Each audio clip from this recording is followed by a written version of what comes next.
What's poppin', everybody? Hello and welcome to Popcorn Culture. My name is Ben Carlin and I am your host. Here with me today is my brother Jay, who will be in every episode. The most special of guests, dare I say. Well, now you can't see this, kids at home, but the good news is that I have gone about fashioning myself a one true host trophy of sorts. You fashioned this? Yeah, well, you know, I had someone fashion it. You had someone fashion it. I arranged it because right. That's what the one true host does. It is a popcorn trophy with actual popcorn that's been like glazed inside of it, and it says, it actual popcorn? I believe it is. Okay. And it says on it, the one true host. Wow. Although, from my understanding, you gained on me this week. That's what it says here in our notes. I was required. Which is exciting. I'm required to acknowledge this information, but in case you couldn't tell, I got kind of quiet so that maybe like we could just skate right past it. Right. Well, so we'll post a picture of the one true host popcorn trophy over on the Patreon. Yes. And while you're there, if you want to see a picture of me holding it, you should join Team Jazzy J. Do not know. Just throwing it out. Okay, but here's a thought for you. We could paint it gold, right? That doesn't... Okay. Listen.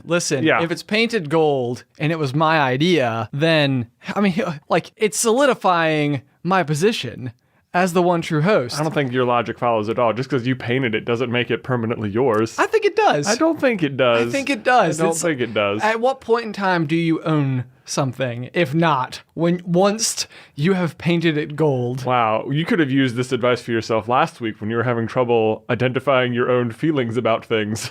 Interesting. Maybe you just need a bunch of gold paint around your house. I don't think it makes sense, but if it helps you, it does. Great. Then when I come to your house where I haven't been in like 6 months now, I'll be like, oh, this one's not Alice's. This is all the gold stuff, that's Ben's. 50% of the objects in my home are now gold. Right. Also, what I might do, if I can ever figure out which house is Karen Spoilers, I could bring a can of spray paint with me. Oh no. Stick with me now. When Schuster does his business, let her know. Which, by use of gold, it will be like, this could be no one else's other than Ben's. Right. They'll know. They'll know. I would never do that, by the way. That would be very rude. That would be. The gold paint would probably kill the grass, and I would feel terrible about that. Then you'd have actually killed the grass. Oh, can't have that. Can't have that. Dude, okay. I found dog poop in my yard this week. No. So frustrating. No, you did not. So frustrating. Not even like it's not even like in a spot where people are unlikely to walk. You know, if it were like around the corner behind a bush but still in the yard, I'd be like, well, this is rude. But But I'd be like, well, I can see why maybe they were like, I guess it's okay here or something. No, it is right next to my mailbox. No. Right next to the mailbox. Worse. Yeah, no, I feel like that's maybe something we should make extra crispy crystal clear, is that, like, I'm not in favor of people leaving it. Right. I'm just not opposed to the idea that by nature of walking your dog, you need to, like, clean avoid up the yard. Yeah, I mean, yeah. It's okay to go in the yard as long as you pick up. Exactly. Yes. Exactly. So I'm okay with that too. No, and what's interesting about this is I actually had in yet another unbelievable dog poop. Ben, how many chapters to this story are there? Jay, it never ends. It never ends. What it sounds like. Okay, so I went to middle school and high school with this guy named Ryan, and his last name starts with the letter D, meaning he was in my homeroom because it was done by last name, and we were like the C's, which carried over. He was like the last person in our homeroom. Sure. And so I pretty much like had homeroom with him forever, a bunch of classes. He sat with me at lunch every once in a while. And he lives nearby my house now. And it's been like a long time. He went to a different college and we haven't like really been friends for a while or whatever. But when we pass each other, we're like, yo, what's up? And that's it. One day I watched as he walked by and his dog used the bathroom in my yard, and I could tell he was having this panic moment, which is when you go to grab your bag out of like the little holster, there was no bag. And he was like you could sort of like see the dawning comprehension of like, oh no. Hold on. How often are you just like sitting out? It seems like you catch a lot of people in the act of picking up or not picking up. Well, I observe my grass. just out there, Alice, if you need me, I'll be watching the grass. I'll be watching the grass to make sure it's still good out there. No, I think really what it comes down to is that I'm on a corner, which you are too, actually, now that I come to think of it. And it is a very highly trafficked corner. Yeah. So I think that more than anything, it's usually not that uncommon for me to be like somewhere where I have ready access to somebody who could be walking in front of my property. But anyway, so Mr. Ryan D walks off, and I was kind of like, oh, well, no big deal. He does know it's my house. Right. But he walks off, and then, like 5 minutes later, rolls up in his car, gets out with a bag, and cleans up after his dog. Okay, so now the question is, do you suspect that Ryan is a little colonel? Ooh. Was this moment of panic not just, oh no, I'm out of bags, but oh no, of all the places on earth, I'm out of bags on Ben Carlin's yard. The one true host of Popcorn Culture? For now, yes. Do you think, now I'm curious, now it sounds like another confrontation is required. No, a confrontation. Not confrontation, but a conversation. To ask Mr. Ryan D, do you listen to the pop? Did you know that there's been unexpected amounts of dog poop related phenomenon happening in my world? Well, certainly if he listens, he'll probably just tell you like, oh, you were talking about me. Yeah, it would be hilarious. Yeah. It would be hilarious. But otherwise, I don't even know if you need to ask specifically if he's aware of it. Just get an idea. Like, hey, you listen to any good podcasts? Podcasts lately? Okay, what was that? Like, I'll drop a little like, you listen to any podcasts? Who said pop? Somebody's throwing stuff, huh? Does it smell like butter? Yeah. Listen to any good podcasts lately? Yeah, no, I like this plan. Yeah, I expect I'm sure I'll get a full report on this because, hey, I only thought there'd be one chapter to dog poop story. And now we're on 3. Now we're on chapter 3. And if anything, we have an addendum, if you will, in the form of your story, which I now have rudely interrupted, as the one true host tends to do.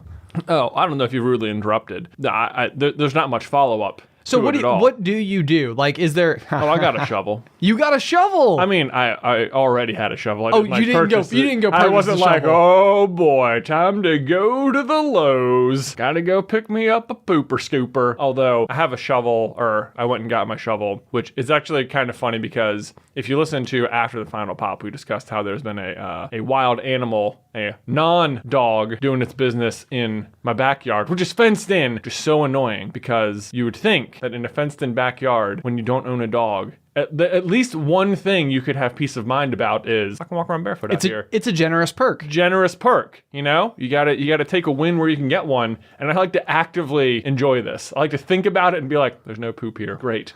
This is the best. Except some animal has been getting in. Don't know what it is. I think it must be a deer, which is impressive because there's a fence. But anyway, not the point. I was out there cleaning up because me and Luke like to go play out in the yard. Of course.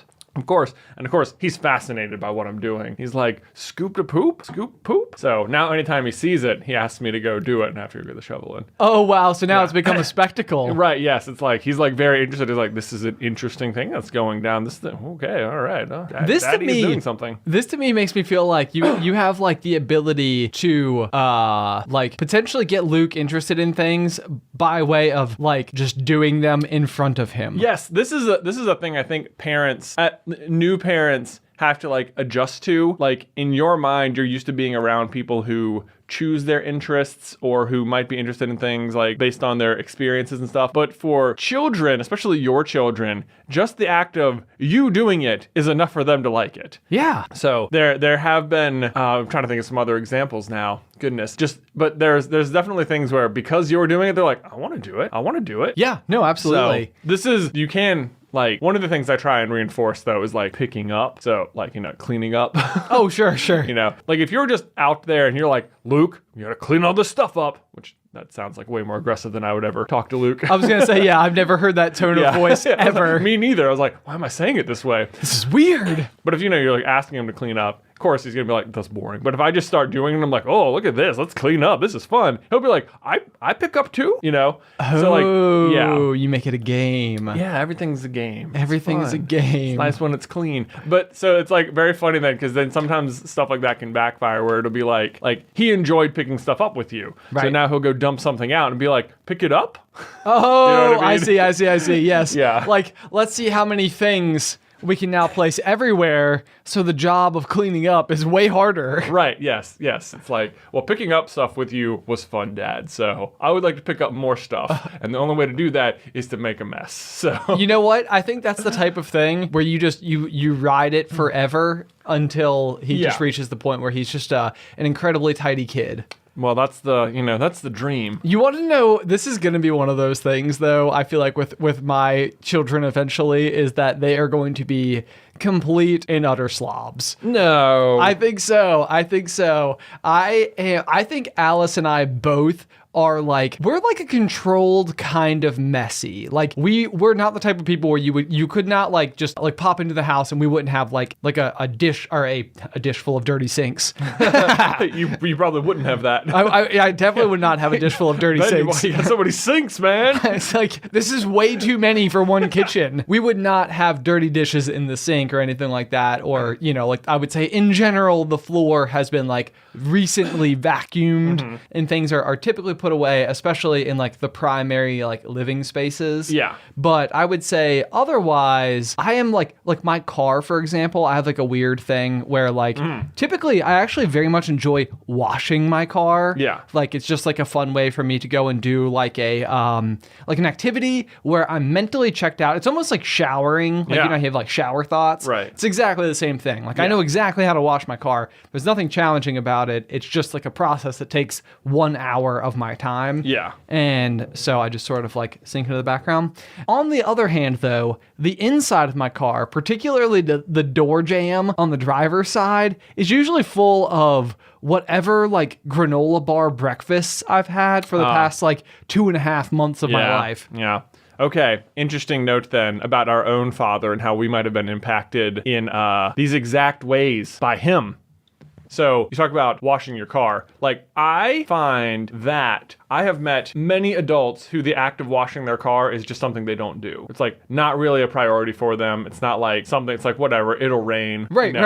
Yeah. Yeah, maybe I'll take it to the drive-through when it's real bad. Right. And, I'll pay $6 for that or whatever. Right. But we don't even wash their car. Sure. Right. But I think I know when we were kids, the act of washing our parents' cars, I think was one of those things our dad was making fun so that we would just do it. So we would just like go and wash cars. Like, we're just like playing with Dad. Yeah. Washing the car. The best. Yeah. Do you remember that? Like we would like stand out there barefoot on the gravel driveway, of course. Obviously. Yeah. And I feel like we'd get like assigned a tire and it'd be like, all right, I'm going to wash this whole side of the car. You focus on this tire or something. Like, oh, yeah, with the red scrub brush. I remember that. And you'd be like, oh, I'm so helping right now. Okay, what I remember is the chronic fear of dropping the sponge onto the ground because we had a gravel driveway. Yeah. And if that sponge came in contact with the ground, then the second that it happened, the car is already scratched beyond repair. Right, because if you press the sponge with the gravel on it to the car, yeah, you don't want that. That's why we were on tire duty. That's why we were on tire, because you can't mess up the tires. You can't mess up the tires. No, they're perfectly safe. Yeah. So do you find that you are a car washer as an adult then? I haven't washed my car by hand in a very long time, but I would say the last time I was regularly washing my car was when you and I lived together, right when we were starting Super Carlin Brothers. Yeah. And the main reason that stopped this practice was because at the house I bought, the access from the hose to where the car was parked. Too far. Really far. Yeah. Very massively inconvenient. And we also had to park underneath trees no matter where we parked. So it was like a losing battle at all times. At all times. Yeah. So got out of it, and at this point, I haven't really gotten back into it, but I think we discussed on the podcast when we were talking about our Amazon purchases, I only recently began even owning a hose again. Nice! So, did you get No, you did not get a Never Kink. I was going to ask. That's the name brand I normally go for. Never Kink hoses. Hashtag not sponsored. I don't think that is the brand name of hose that I got, but mine does not kink. Does not kink. Does got not it. kink. Oh, handy. Yeah. Okay. I got a new sprinkler today. It came in the mail. This is like a sad thing, actually, but we have been debating on looking at like a new house, like moving from our current house to a different house that's not a corner lot and nowhere near Karen's Boilers. Right. And basically the only one that we've kind of gone and like walked around because no one lives there anymore and the house house was available for sale, was this one house, and the driveway was so big, and that was all I could focus on. The only, Alice loved the house. The only thing that I liked about it was dude, it is going to be so nice to wash my car in this driveway. That was the only thing I could take away from the house. What a selling point. So I don't know how this has become such a thing, but apparently it has. That is fascinating. As we're talking about washing cars, it occurs to me that if I went and got the materials, washing the car probably would be something Luke would love doing. I bet he would love doing it, especially if you get a foam cannon. Oh, yes. So satisfying. Should we come over? Can I come over and bring my foam cannon? Please do. Okay. Please do. I could do that. So in case the viewers at home don't know, a foam cannon is the coolest, most unnecessarily over-the-top way to wash your car, but it's amazing. I wouldn't say, it's just a pressure washer with foam. Right? Yes, and an attachment for the pressure washer that has a cup that you fill with this specific foaming material, and then when you run the pressure washer, it literally will our Jeep is bright red. Yeah. It will turn the entire thing white, wow. a snow white vehicle. Awesome. Amazing. I'll be sure that Jordan puts a link to, I think I have a video on my Instagram somewhere, right, of this exact thing happening. It is the most satisfying thing to watch too, and then you let it sit, and then all the dirt gets absorbed and loosened up, and then you go and wash it with the brush, and then when you rinse it off, it is sporkily clean. Yeah. Oh, the best. Do you wax? I don't wax because usually I don't wax as an every wash type of thing. I do wax my cars once a year, but typically the car wash that I use has some type of built-in, performance based. Not as effective. Not as effective, but seems to help with something anyway. Do you ever go to the drive-through car wash? Every once in a while, mostly because of the free vacuums. Oh, the free vacuums are nice. Whenever I wash the car, more recently, it's been through the drive-through thing because, convenience. Sure. Yeah. Didn't want to drag the hose all the way down to the road. Oh, the worst. Yeah. If you could see the setup at my old house, you'd understand. But I'm always torn because they're oh yeah, do you want the basic wash or do you want the advanced wash? You don't want the hot wax, triple action, whatever thing. And I'm always at some point, it's not doing anything more, right?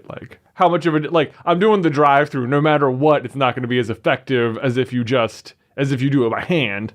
Okay, but have you seen Ant-Man the movie? Yeah. Isn't there a whole gag about the undercarriage wash? Yeah, I think so. Yeah, that you only get that on the ultra premium package. Well, sure, but I think you probably only need the undercarriage wash if you live in a place where it snows 6 months of the year. Maybe. Right? Still makes me feel better to know that it's getting rinsed. Yeah. That's one of those things where as you're driving in and it's doing the undercarriage wash, you only get as much out of it as is able to spray up under your vehicle as you're driving into the space. You gotta drive slow. You gotta drive real slow. Real slow. But then at the same rate, you're kind of worried, what if this door shuts on my car? Or what if the thing starts and I'm in the wrong position? And then you start having a panic attack. I've not experienced that problem. I'm not afraid it's gonna hit me. No, okay. No. I'm not truly afraid of it, but a small part of me is fighting this battle that's I want to go slow, but not too slow. Not too slow. The appropriate amount of slow. Right. Yeah. Okay, so to your other problem where you have a car door full of granola bar wrappers. Granola bar wrappers. Yeah. Fit Aids is my recent drink of choice. So the other thing I think I picked up from our own father was anytime he's filling up gas, throw everything away. Throw all the bits of garbage away. Yeah. All the time. It's good sequencing, Pops. It's great sequencing. Yeah. And this is the thing about Dad is that I think it surprises me sometimes because I feel for some reason I would have thought that he would not be good about this, but instead Dad is surprisingly tidy. Yes. When it comes to things. I don't know. I don't know if these are the things that I wonder about so much when I think about being a parent is how much of being a parent is literally the process of balancing your ability to have your job, career, whatever, individual hobbies, also making sure that they're doing their homework and being well fed and doing activities and all that type of thing. Right. And then also teaching them specific life lessons as okay, I'm going to sit down today, and by the end of today, they're going to know, and it'll be ingrained forever. I don't think I've had that moment just yet, but you'll find, I think, that almost all all moments are teachable moments. All moments are teachable moments. Yeah. Okay. So how often as like things are happening with Luke especially, where you are like already looking to the future and being like, oh man, he's gonna be so good at this. Like cleaning up afterwards, for example. Like do you feel like you're like ingraining something into like those very like impressionable years? For sure. Yes. And sometimes it's very interesting because like little kids, especially like toddlers, are just sponges. Like they're absorbing stuff all the time. Right. And sometimes like you can repeat something to them like every single day and not see them like internalize it or not see like results from it for like you feel like you're just like talking at a wall. Right. But then like a month later, they'll just like spit something back at you or like they'll do the thing or they will have understood, but it's like, oh, I was getting through to them. And that's like a really cool feeling. You're like, oh, you were listening. Like, man. Yeah. It's like, it's not happening right away, but certainly it is happening. Interesting. Yeah. Okay. I like that. I will say, if I had to guess, that it would not surprise me. I don't know, of course, at all what Dad was like before we were born, obviously. But it would not, we weren't there.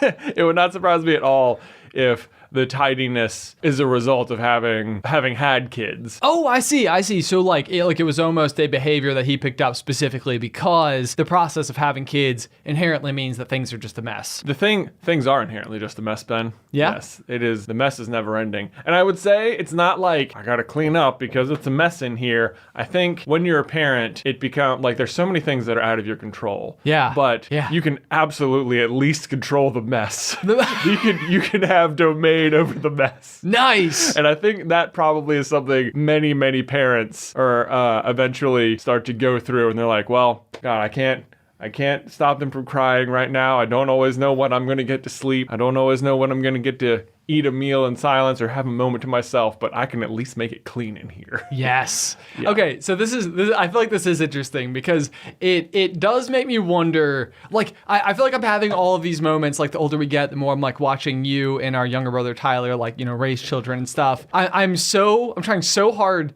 to all of a sudden start to view the world, like our childhood memories through the lens of our parents and wonder like what they were thinking in reaction to the situations that were like unfolding before them. And so like one of the things, for example, is like as I started getting older and just wanted to like play with tools, there was like every year on Christmas we have like this sort of like family holiday that we call it like 1205 Day. It was like the day that our dad proposed to our mom. Right. And they got a Christmas tree. And so like every year on 1205 Day we get a Christmas tree. Right. And so when we were kids, our dad had like a 40-minute commute to work. So like I think he had like taken the night off to be there for 1205 Day or something like that. And so he got the Christmas tree and he went to go grab one of the saws, like a hand saw in order to like trim the branches or whatever. And like for the weeks prior, I had been going out into the backyard and like cutting down branches just in the trees that separated our yard from the neighbor's yard. Yeah, for fun, you know. And I say it had been like weeks before, but it had probably been like, you know, for the past like 3 months or something like that. Right. Obviously, after my hard day of work, I wasn't going to bring the tools back to the garage. Oh, no. So I left them, you know, in the pile of leaves. I mean, if I recall, this was sort of like a fort. It was sort of like a fort. I do remember this particular pastime of yours. Yeah, well, so basically, we had a walnut tree, you know? Yeah. And the walnuts produce these nearly baseball-sized weapons, as it were. Called walnuts. Called walnuts. And the way that it would work is I built a fort, and then in order to test the strength of my fort, you would stand on the hill above and try to... With the high ground. Yeah. Significant high ground, but I didn't have any like walls or defenses. You had like a bunker. Oh. I had a bunker. Yeah. I had all the defense. Yeah. But like I had to throw up a hill. Right. And so the game was basically you would throw walnuts at my fort and we just tested to see if it held. Right. I think about the little walnut wars. I think about that sometimes, and I'm like even when we were doing it, the idea that one of us was going to hit the other person, like it just doesn't even seem like something I was preoccupied with. I was like, it wasn't really a reality. It wasn't the goal. It wasn't really the goal. It was like, yeah, I'm throwing these at him, but am I even trying to hit him? And this is the funniest, the other memory I have very vividly of this. I know exactly what you're going to say. Because the same one is that I don't think basically, we would do this like all the time. Yeah, And yeah. No one ever hit anybody. Never. Yeah. It turns out like 10, 12-year-olds, really bad aim. Yes. And can't throw very hard. But I had a friend over and you had a friend over. Yes. My friend's name was Zach. Your friend's name was Chris. Yep. Right? So I'll try and be nice here, but I would say Chris was out of shape.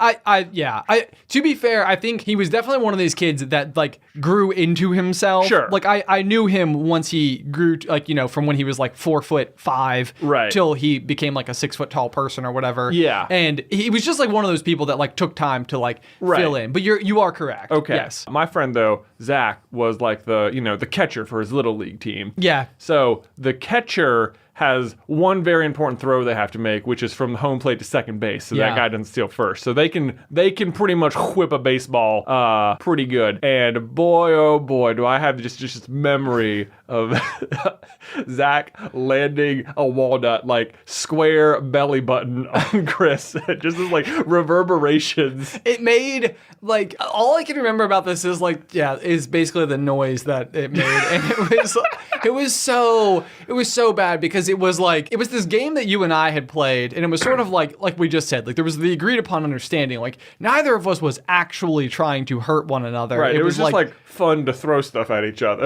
Right. In a safe way. Exactly. You get it. Mom is listening at home right now, and she's like, I did not know you were throwing the walnuts at each other. Like, well, what you made us pick up wheelbarrow after wheelbarrow of them. What'd you think we were doing? Yeah, that was the other problem. On top of the gravel driveway was 500 walnuts. Yes, so many walnuts all the time. Yeah. And yes, you're exactly right. We had to fill the wheelbarrow up with them. Yeah, go dump them in the back. Yeah. You know what's a weird word? Wheelbarrow. Yeah, it's one of those, I'm like, I'm just going to say the middle part real fast and hopefully and people will know what I mean. People know what you mean. I'm still like mentally convinced. Like I have like learned to call it a wheelbarrow, but it is like in my mind, it should just be renamed wheelbarrow. Yes. Like in my mind, it was like wheelbarrow. Like to me, like the reckoning of the name wheelbarrow versus like what you actually bought was that the reason people had these was because once upon a time people had barrels and they were like, oh, you know what? What if we put a wheel on one end and some handles and cut this in half and then you'll have a wheelbarrow? Yes, it was like right. And it's like the name is the origin story. The name is the origin story, and then people were like, okay, that was a great idea. Let's mass produce them in a much more effective and efficient way. Right. With like an even bigger thing to hold whatever you're hauling. Right. But it'll still be called a wheelbarrow. It's like, that's my, like in my mind, that was 100% why it was called a wheelbarrow. But it's in fact not called a wheelbarrow, it's a wheelbarrow. Yes, and it is like mildly infuriating. Like even like I have like been on this for so long, it was almost like I had like fallen off the wagon a little bit by saying wheelbarrow. Yeah. And it's like, oh, it feels so much better. It's like relief. To you say know, it? it's like to say it like in my mind, the right way. Okay, so Ben, let me ask you this then. This is another word I'm like, I hope I'm saying it right. If you were to like step off of the sidewalk onto the road, what would you have stepped off of? The curb? Yeah, right? The curb or the curve? I know. Well, now I know. So actually, now that you say that, I almost do feel like a lot of times when I say it, I just sort of throw like a VB in there. The curve. The curb. The curve. Who knows? You know what I'm about? Oh, I tripped up the curb. What? Curve? It is curb, right? Right? Don't do this to me. I know. Oh my gosh. The curve. I don't know. It's curved.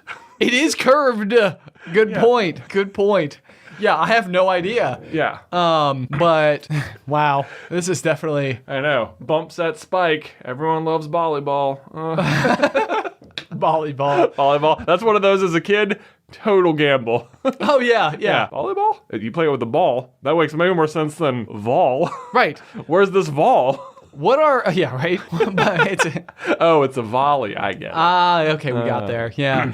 What are other words like this? Surely there are plenty where everybody is saying them wrong, and the way that people say them wrong is better than the way that they're said correctly. Yeah. For all intents and purposes. Oh, right? yes. I think we've talked about this on this show before. Oh, I mean, I made a whole video about it once upon a time. Yes. Well, yeah. So I think that for the longest period of my life, I would always say for all intensive purposes. Right. And it pretty much means the same thing. It feels like it says the exact same thing. Yeah. Like intensively, all of the purposes. Right. There's like so many, it's like there's no matter, because everyone knows what it means, like Even I think one of the ones I've heard people say is like intents and porpoises. And it's like, for all intents, it's like from your original intent all the way down to something as stupid as porpoises, this is what we're getting at. Yeah. You know what I mean? Yeah, Like, it still makes sense. It still makes sense. It still makes sense. Especially because saying sometimes kind of weird. Exactly.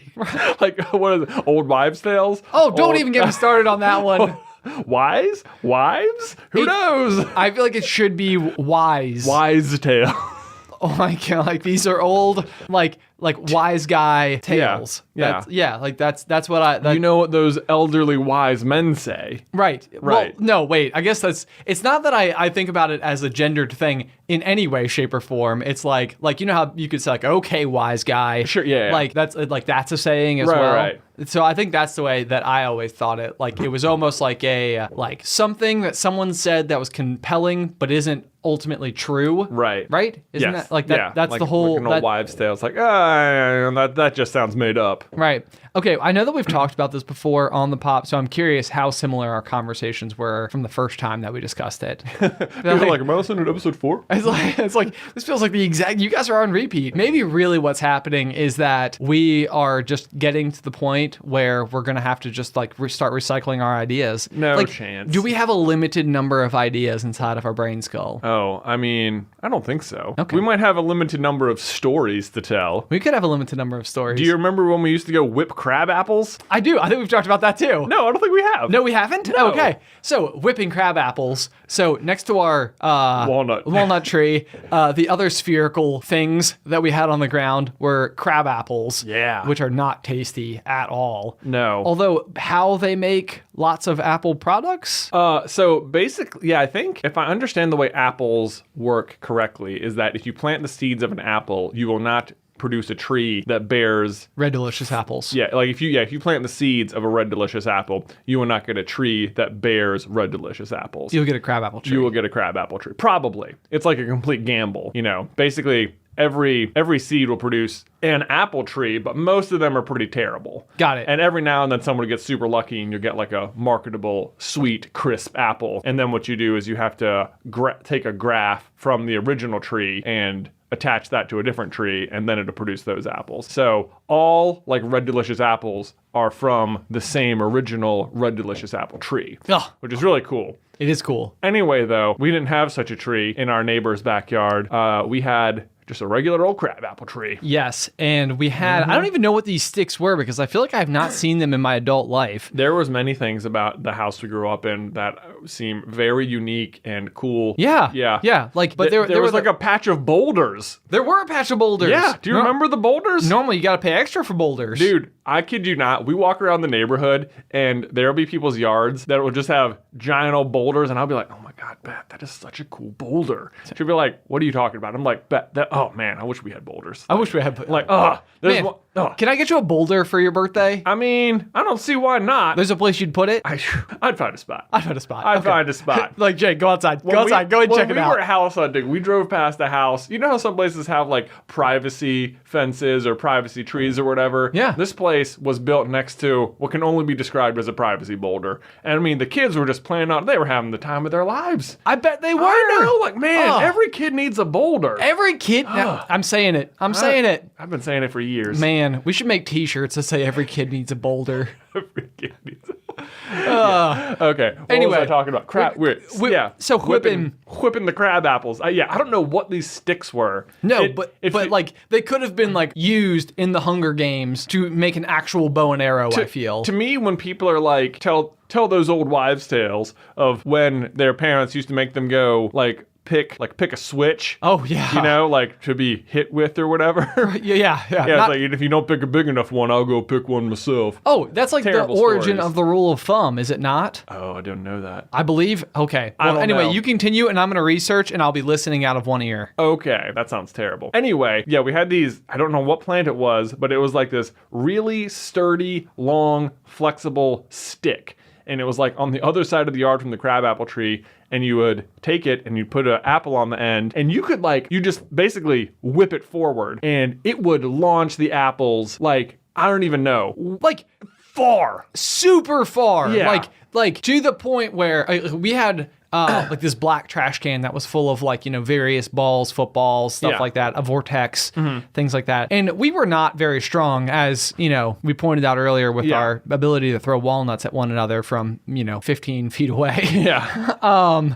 These things would it was, I don't even know how to describe it, almost satisfying to see how far they would go from you. I feel like to say 40-ish yards feels about right. Easily. If not further. Yeah. But and I feel like there was some shed in the woods we were aiming at. Yes, there was. Yeah. I believe we also jumped off it a few times as children. Do you remember that? Oh yeah.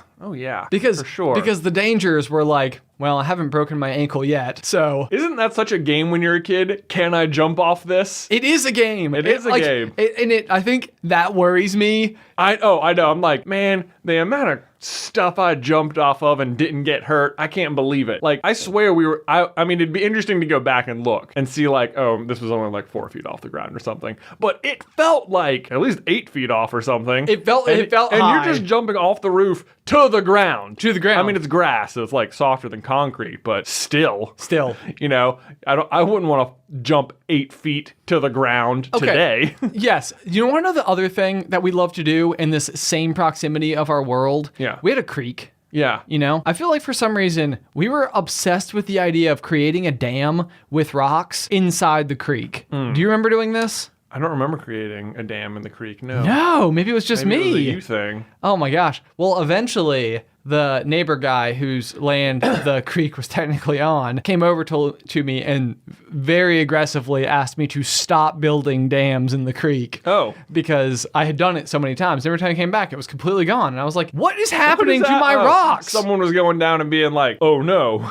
Oh no, somebody put a bunch of rocks in the way of my creek. Yeah. Ugh. I always thought, I don't really know if I fully understood what... In my mind, there was a scenario where I could make the river stop, or the creek stop going forward. Yeah. Like as if rocks, without any additional, aggregate material to prevent water from seeping through the obvious cracks that rocks make when stacked together. Yeah. I kept thinking oh, well, I'll just keep plugging that hole and that hole and that hole until eventually the water will cease to be able to go forward. Right. I'll have a lake. I'll have a lake.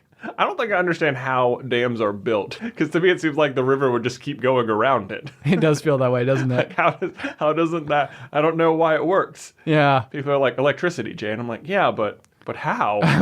How did they get there to begin with? Where are you starting from? Maybe it's because it's such a small body of water to begin with, and what becomes the massive amount is what's created because of the stoppage. So you need a giant wall to go in front of a very small river, and then the river is just it's like having the faucet on all the time. Right. Exactly. Yeah. And you just are okay, and then you're letting the water out. Man. And that's what's great. Man, I just understood hydroelectricity, Ben. My mind has been blown. I believe this makes us physicians. No, that's not even the right word, is it? It makes us a physics. Physicists? Physicists, not physicians. Wow. All right. Wow. Okay.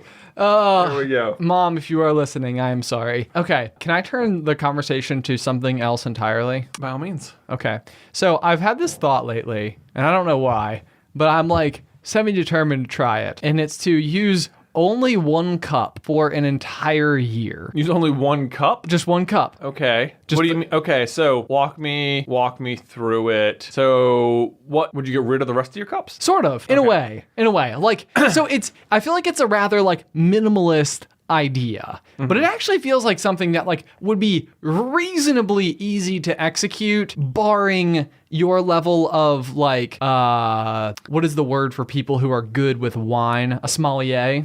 Where the glass. Probably. Maybe it's physician.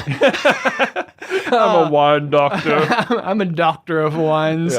Yeah, where the shape, of the glass can affect your ability to drink it in the most appropriate manner. Okay. But so the idea would basically be instead of doing all these dishes, instead of having all of these different cups, if literally you had one cup that was with you at all times, and you use that at all times instead of any other cup, and it just has to apply to everything. And so you got to have a pretty durable cup here. You're talking, because it's got to at least handle your morning coffee. It's got to handle coffee. Yeah. I think it could handle water. It can handle any other beverages you might have over, meals and such. You know how cups are used all the different times. Think about any occasion you use a cup. This applies to that moment. Okay. So I'm thinking like one of these stainless steel like Yeti cups. Would be like and that's part of the game too, is like picking the most appropriate cup that can work for everything. But then it sort of just becomes like, part of who you are. So it's like keys, wallet, cell phone, face mask, cup. Of course. Got my cup. And so with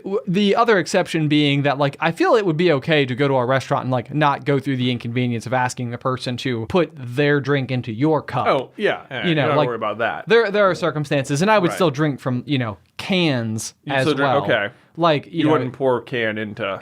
No, and I don't think that what you're going for is the goal of drinking from a cup as if that's the accomplishment. The accomplishment is to only use one cup. Right. In all cup-based scenarios. In all cup-based scenarios. What if you play Yahtzee? Well, that's different. Okay. That comes with a cup. Okay.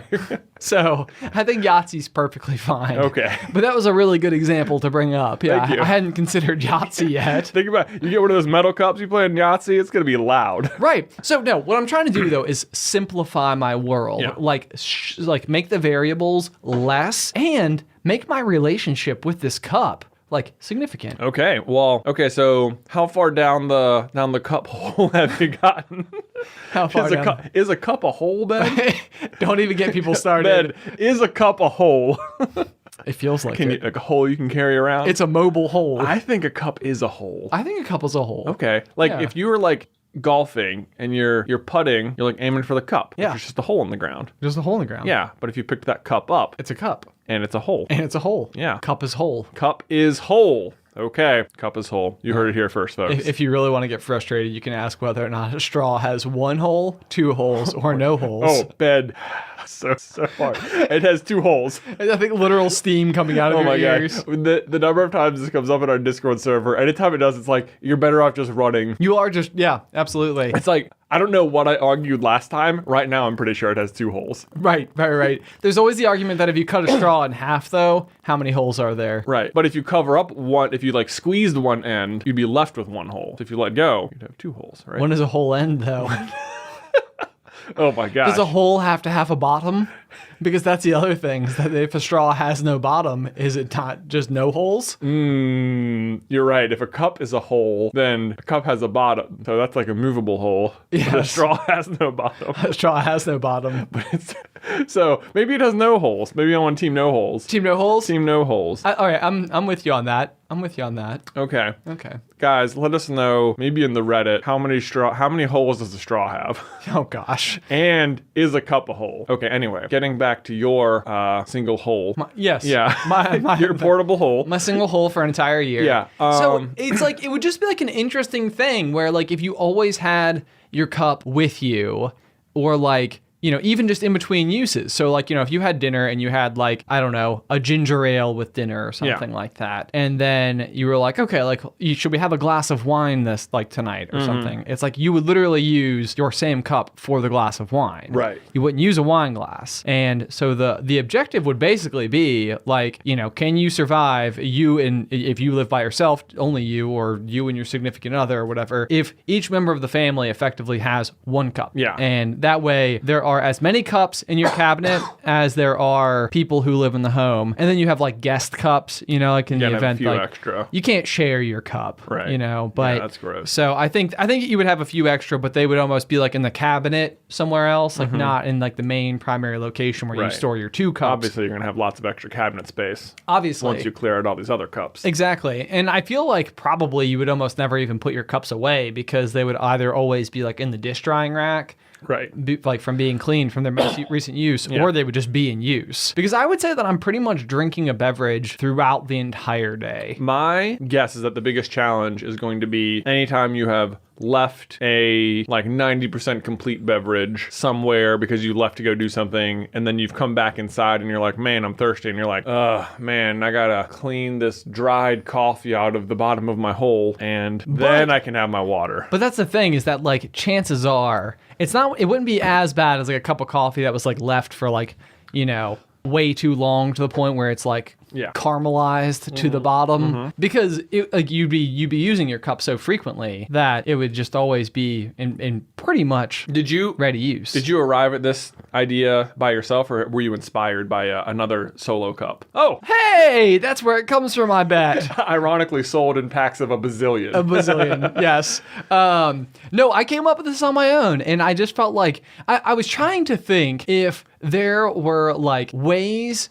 to reduce the number of decisions that you had to make in your daily life. Yeah. And if by doing so, if it wouldn't almost like give you a heightened relationship with this specific object, where it's almost like you have like an intimate relationship with it. Like it is it's like the way that you choose like your phone or phone case, or like what kind of wallet you carry, or what your key ring is. And like everything is like very intentional, and you're supposed to like enjoy it. And Well, so you're bringing up so many more objects that you could simplify too. True. Like you could have a phone case that is a wallet. Right. That is the scenario I'm in. I have been walletless for, I don't know, I think about it over a year now, and it is marvelous. I would highly recommend this particular thing because like before, leaving the house, always had to go phone, keys, wallet. Those are the three things always had to have on me. Right. Now it's just phone, keys. Phone keys. Phone keys. So much and then, easier. boy, even just dwindling down my key ring to as few keys as possible, that's a fun activity.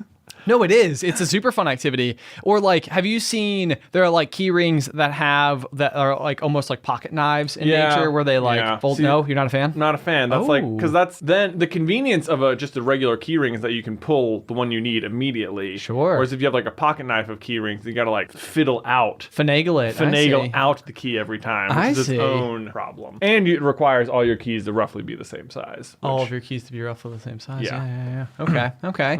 Yeah, no, I get that. And I think my big issue with, and the reason I've never pulled the trigger on one of those before, is specifically because of my car keys, which don't carry the same shape as like regular metal keys. Right. They have like extra girth. My car has no key. It's just the fob. Just the fob. But see, the fob you still need to have with you, right? Yes, you still need to have the fob. So then, like, do need the you ring. connect the pocket knife of keys to the fob? I wouldn't do the pocket knife of keys, so You wouldn't do it at all. yeah, no. How many keys are on your key ring? I wish I could tell you right now. I need to clean it up. Ooh, that's unlike you. It is unlike me. Although let me tell you, deciding to go from a wallet to just the phone wallet, Yes. that was like such a big decision because when you carry a wallet, it is likely to accumulate all sorts of stuff. Yes, it is. In it, you've got like cash and receipts and ticket cards and your insurance cards and your driver's license and hotel keys and Oh yeah, report cards I get you. yeah, right, all sorts of stuff. And a good wallet cleaning always an important thing to do. Yes, absolutely. Yeah. But when I got to even call my phone case a wallet is being pretty generous. It is literally just a phone case that has a single slot on the back for which you can fit I've got 4, I think, cards in there now. Got it. And I think 4 is really pressing the boundaries of it. And one of them I'm even debating taking out. But I basically just carry like my debit card, my driver's license, and like a business credit card. Sure. Okay. And then I also have some my insurance cards in here. But those I feel like I could just leave in the car. So interestingly, my phone case as well is a wallet case, but yours has like this little like thumb push up thing where you could like move the cards up from the bottom. Mine does not have that, and so I literally have a wallet phone case that I do not keep anything in. That's hilarious. Yeah. It just still looks nice. It does look nice. And this is the interesting thing about it. So we work with a company called The Ridge Wallet sometimes over on Super Carlin Brothers. And so when we signed up with them, I had asked them, like, they didn't want us to advertise specifically their phone cases for the particular campaign we were doing. They wanted to focus on the wallet that they sell. But I asked them, I was like, would it be possible to send me one of the phone cases as well? Because I just got a new phone and I like the leather ones. And they were like, yeah, sure. So they sent me one, and it was a really interesting thing that happened because I got it and I was like, wow, this is super like clean looking, and like I really like the look of like the leather thing or whatever. And it immediately got like super, super scraped up. And it was like anything it touched, it seemed like it was like peeling. And I was like, man, like I'm so bummed. I was really excited about this. And me being me, I basically just like was preoccupied with it for a minute and then was like, oh, well, this is just part of my phone case now. Right. And did nothing about it. The great news is that it like just became like the gorgeous textured leather that you want. And it just takes a little wear and tear. it takes a little bit of wear and tear. Yeah. So it's actually one of those things that at first I was like, oh man, like I don't know if I could recommend this. And now I'm like, I would totally recommend it. It's super cool. Can't believe it worked out that way. Yeah. I would say if you're listening, you're like, maybe the phone wallet is for me. Maybe the the altogether is for me. I would say do go for it. Because to me, it has just simplified things a lot. But the point is to simplify. So like sometimes I'll see people who have like the phone wallet, one thing, but it's also like I don't know, it has become like a giant like foldable thing. And they've got more things than you could fit in a regular wallet. And it's like you have really, whenever I see those, boy, it actually stresses me out. It's like, really? Oh, it's just like you're trying to make two things one, and instead you've just like, so often when people are trying to combine things that have certain functions, you end up with the worst of both worlds. Oh, absolutely. Yeah. Yes, all-in-ones tend to be terrible. Yes, all-in-ones tend to be terrible. And whenever I see those like giant foldable phone cases that have like a whole back sleeve where people have got like 17 cards, like you're missing the point. Yeah. The point if you're doing the phone wallet is to slim it down a lot. And it's so easy to be like, I do need those things. Like, yeah. I bet you carry like your, health insurance or dental insurance card or your, I don't know, something with the number to call a tow truck, and you're like, well, I guess I should keep this because I don't know. You never know when you're going to need those specific things. So for those, would you ever find yourself in a situation where you would, I'm taking this from a different organizational technique, but I'm seeing if I could apply it. Like if you had like if you took pictures of all of those cards, so you had all of the information, and then you put like a folder on your phone and like moved all of them in there where it's like, just in all my important documents. Yeah. Or does that just set you up for like total identity theft if you've got like all of like your information marked in there? I'm second guessing my thoughts as I'm thinking about it. Well, I think there are probably apps that are designed specifically to do this, and they probably encrypt your data pretty well. Sure. I don't know of any off the top of my head, but this sounds like something that absolutely must exist. Right. So I would say that. And then also I would recommend, just phone security, like in terms of like, make sure you have a passcode on your phone. Oh, sure. Yeah. No, so anyway, the reason that I had this idea, I was watching like one of these like little viral, like how to be organized videos. Yeah. And what the person did was they had a whole bunch of these, if you've ever been to like Lowe's or like one of the big box, whatever stores, they're like, it's like a black, like Rubbermaid container with a yellow lid. Yeah. In this guy's garage, he had like 60 of them or something, like floor to ceiling. And what he had done was like gone through and put a bunch of stuff in there and then taken numbered all of them. Yeah. And then he took a picture of each of the totes, like looking down, that had like a piece of paper on top that had a list of everything that was in that tote. Oh. So then he could like literally go through and be like, oh, where are my rollerblades? And then be like, oh, they're in tote 36. Interesting. And so then you would like literally go to tote 36 and you'd be able to pull it out and you would know where everything is. Because that does become the problem on some level with totes, is you can't see what's inside of them. Well, that's if you buy Opaque. solid cover colored totes. Do you have clear totes? Well, Ben, buying totes is a stressful thing for me. It is. It is. They need to match. That's the problem. So the advantage, I know exactly the totes you're talking about that are like all black with a yellow lid. Yes. The great thing about them is they look nice and clean. They sure do. You can buy a bunch of them. They stack well. You can line them up in a row and they look nice together. Problem is, no idea what's inside. No idea what's inside. On the other hand, you can just get clear totes. Right. Advantage is you can see right inside from the outside. No problem. However, because you can see through them, they all just look like a mess from the outside. They do. So, they do. bit of an issue there as well. I think what I would opt for, I just don't know. This is the kind of thing like I need to decide and then just go for it. That's the thing. You need to decide on an organizational system and then stick to it. No, I think you're exactly right. That's the real solution. It's like whether you want black totes with a labeling system or you want clear totes where you can see through everything, like both are going to work, but you want to be consistent. You need to, I think that's the big thing though, is even committing to the idea that you need to have have a way that something is organized, and it's like, who cares whether or not your way is like perfectly efficient if it works for you? That's fine. Like, you do whatever works for you. Yeah.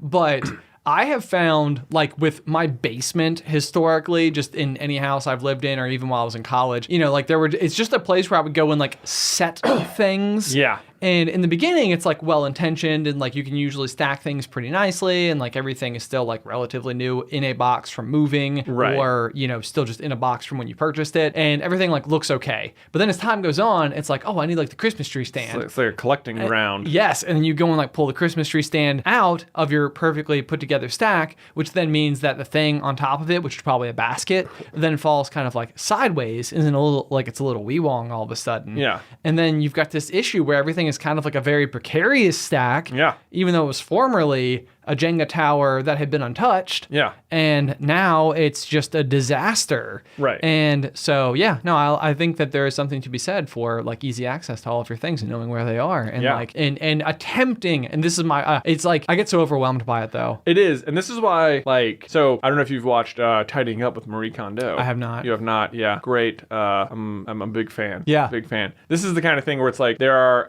like you wouldn't think how many layers of organizing your stuff there could be, or like tricks you could do to make it more organized, but like something like that she would suggest would be like, not only should the stuff be in the box, but it should be arranged in the box in such a way that when you open it, you can see everything in the box. Yeah, I like that. So like the great example is always like, how do you stack shirts in your drawer? It's like, I bet you can see the 3 on top. No, but you've told me about this before. Yeah. I started folding them differently. And Oh, you did? It is life-changing. Oh man. Yeah, so I do that.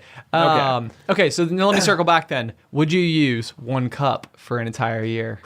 It would be this sounds like such a fun project for someone without kids is what my answer is. That's fair. That's fair. I'm so interested. Would you like try and document it? I don't know. This is why I need a vlog. Yeah. So I have like some way to like give updates, but like, guys, I'm still using the same cup, and I love it. Right. Not the concept. I love my cup because Right. I now have a relationship with my cup. Did you name the cup? Maybe. I feel like you'd need what I to. really can't decide is whether or not I would put stickers on the cup. Does that make it dirtier? Like, can it become more dirty because there are more surfaces other than the stainless I want to steel? talk about something that stresses that also. These are such stupid things that stress me out. The idea of putting like a sticker on a cup to me, like I love the idea because I see other people and they'll have like, you know, there's Nalgene water bottles and they're covered Oh, yeah. all over the place. They got like a bazillion stickers. Like, oh, it looks such a cool look. Like committing to putting the sticker on it is like, now this sticker is gonna be here. What if I put it in the wrong spot? What if this isn't actually a very cool sticker? Ugh. You know, it's like. Can you imagine? I know. It's like, it makes no difference, but it like torments me. Like Luke has people will buy him all these little things. Like he'll have these sticker books and it'll be like, here's, you know, a whole page of fish or you know, cows or whatever, you know. It'll be like, here's great sticker books. yeah, fish and cow. Yeah. It'd be like a farm scene, and there'll be like, you know, all the barnyard animals or something. Right. And it's like, to me, I can remember as a kid not having fun with a toy like this because everything would need to go in exactly the right spot, and it feels like there's no messing up. Like once you put a sticker on, that's where it's stuck. Right. Yeah. Ugh. It's a commitment issue. It's a commitment issue to where the stickers go. to the And it's also like this, if I use up all the stickers, then I won't be able to put any more stickers on. Oh yeah, You know? yeah. So yeah. like Conservation of stickers. conservation of stickers, like if I use them all, I won't be able to play. But if I play, I might play wrong. Okay. Man, I feel like we have covered more topics in today's episode than possibly ever before. Yeah. From flinging crab apples to the single cup phenomenon sweeping the nation. That's right. So my question for all the lovely folks out there this week is going to be, would you commit to a single cup for an entire year? Yes. And would you name your cup? What would you name your cup? Your hole? For some reason, mine's named Fred. Fred? Fred. Okay. Fred the cup. Fred the cup.